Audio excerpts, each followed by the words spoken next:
What if there's no more room for the future in the Bronx? That question lingers. It hurts. But right now, it echoes quietly behind the scenes at Yankee Stadium. Because while fans celebrate victories, division leads, and the brilliance of superstar names, something else is happening in the shadows. A subtle movement, almost invisible, but deeply symbolic. The risk of Jasson Domínguez being left behind. He was called the Martian before even putting on a professional uniform. A talent so out of this world that he seemed from another planet. A symbol of the patient rebuild the Yankees have been crafting in the minor leagues, far from the spotlight. And now, at 22 years old, Domínguez has finally reached the main stage. But the script being written for him in 2025 is anything but glorious.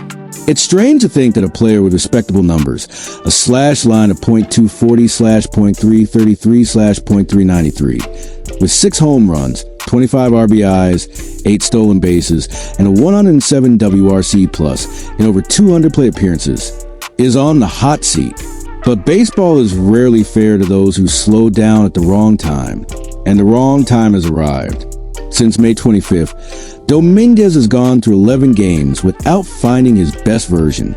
No home runs, a batting average that dropped to .216, an OBP at just .286, and a slugging percentage that collapsed to .243. The impact he had been having evaporated. And most concerning, it happened precisely when internal competition on the roster reached its peak. The Yankees currently have 11 players with a WRC plus above 100, a clear sign that the team's offensive depth isn't just good, it's one of the best in the league. When everyone is hitting well, the one who falls a step behind becomes a target, even if unintentionally.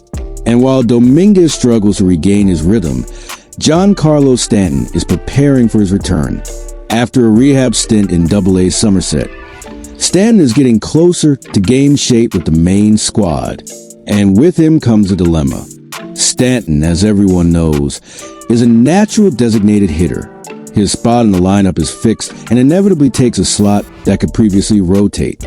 Domínguez, for example, was used as DH in 8 games this year. Now, that possibility is practically gone. The only alternative is the outfield. But that's where the problems get worse. Defensively, Jasson Domínguez has been the weakest link among all the outfielders on the roster.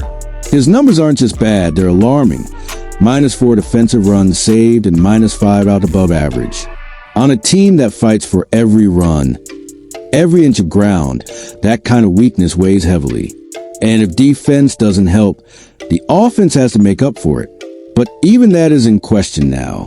Domínguez is a switch hitter, which theoretically gives a manager more flexibility when setting the lineup. But his production against left-handed pitchers is disappointing. Just a .577 OPS.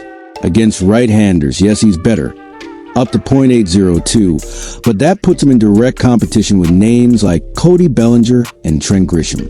Both are left-handed hitters, which could suggest a platoon split, but even that doesn't favor Domínguez. Grisham, for instance, has excelled against right-handers with a .945 OPS. Bellinger, curiously, has flipped the script this year. He's posting a .945 OPS against lefties, despite historically being stronger against righties.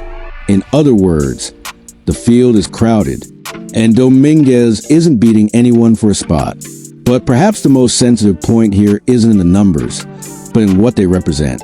Because every time Domínguez is left out of the lineup, it's not just a player benched.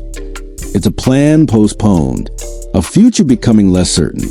And for fans, that hurts. Domínguez isn't just another name. He represents hope. He symbolizes a promise that the Yankees wouldn't always have to chase stars on the market. That part of their greatness would also come from within, from the farm, from the anonymous hard work happening in places like Tampa, Scranton, and Somerset. And now all of that is at risk. Temporarily? Maybe. But the simple fact that this conversation is happening already says a lot. The Yankees in 2025 are playing to win now. They're leading. They have depth. They have big names and collective performance. And in that context, patience for player development is not a priority. Every game matters. Every decision is strategic. And as hard as it may be, it could be that, for now, Jasson Domínguez will have to wait. So, Yankees fan, I ask you, what should the team do? Stick with Domínguez, give him the time he needs to find his rhythm again, or focus on the now, playing only those who deliver immediate results? Comment down below. Your opinion matters too, because in the Bronx, every voice echoes, especially when it's about the future. As Jasson Domínguez looks out over the field in front of him, the scene unfolding in the Bronx is one of silent tension. Behind the wins, Aaron Judge's historic swings, and the American League lead lies a reality that every dominant team must face sooner or later.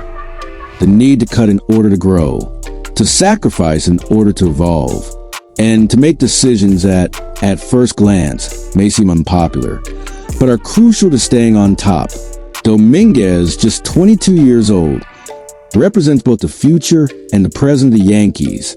A young player with natural talent, respectable numbers, and a track record that places him among the most promising names of his generation. Yet even so, with Giancarlo Stanton on the verge of returning from rehab, space is tightening. The nights are getting crowded, and the front office faces a painful question: what to do with Domínguez? In recent weeks, his performance has dropped. Since May 25th, he's hitting just .216, with no home runs and a WRC plus of 52, a notable decline for someone who had been producing well. Worse, defensively, he's been the team's weakest outfielder, with -4 defensive runs saved and -5 outs above average. Even as a switch hitter, his inconsistency against lefties limits his value on a roster that needs precision, not guesswork.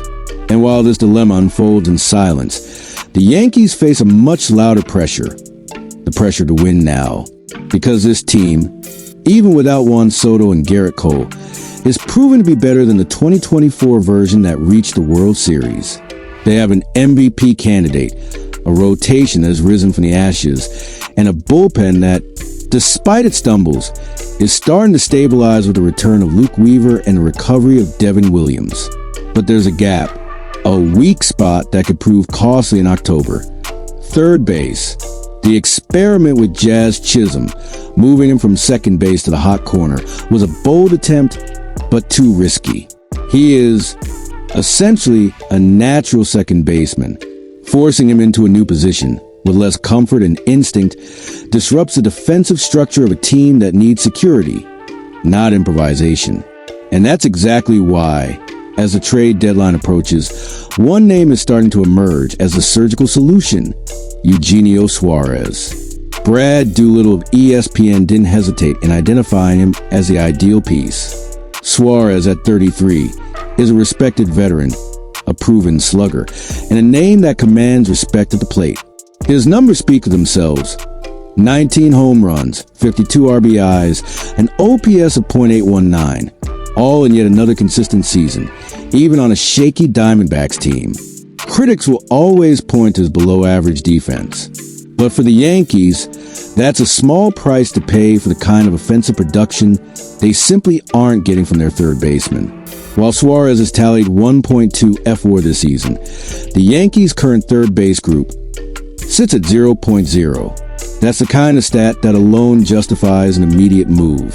And the best part, the contract favors the Yankees. Arizona picked up his $15 million option, meaning his deal is nearing its end. Translation: he can be acquired at a reasonable price without requiring top names like Domínguez or Ben Rice in return. A veteran with postseason experience, .810 OPS in October, who could swing the direction of a series with a single hit. The moment calls for boldness. The Yankees have a real shot at a title. Their projections even surpass those of the Tigers, despite the disadvantage of road games in a potential ALCS. And in a landscape where super teams are piling up in the National League, the path through the Bronx is less turbulent. But that will only be true if the adjustments are made, if the decisions are taken with surgical precision, because October doesn't forgive hesitation. There's no margin for defensive lapses at third base, no space for an unbalanced lineup, And certainly, no time to wait on potential that hasn't yet turned into performance. So the question in the air isn't just about Suárez. It's about how the Yankees want to be remembered as a team that dominated the regular season, only to be undone by ignored flaws, or as a franchise that recognized its vulnerability, acted with resolve, and claimed everything. Domínguez can still bounce back. His talent is real. But right now, the moment demands focus. And the focus is on the most vulnerable position in the lineup. Eugenio Suárez may not be the flashiest name on the market, but maybe he's exactly what the Yankees need. And you? Do you agree that Suárez is the right fit for this team? Or do you think the Bronx should aim higher, or even trust internal options? Drop a comment below and join the conversation.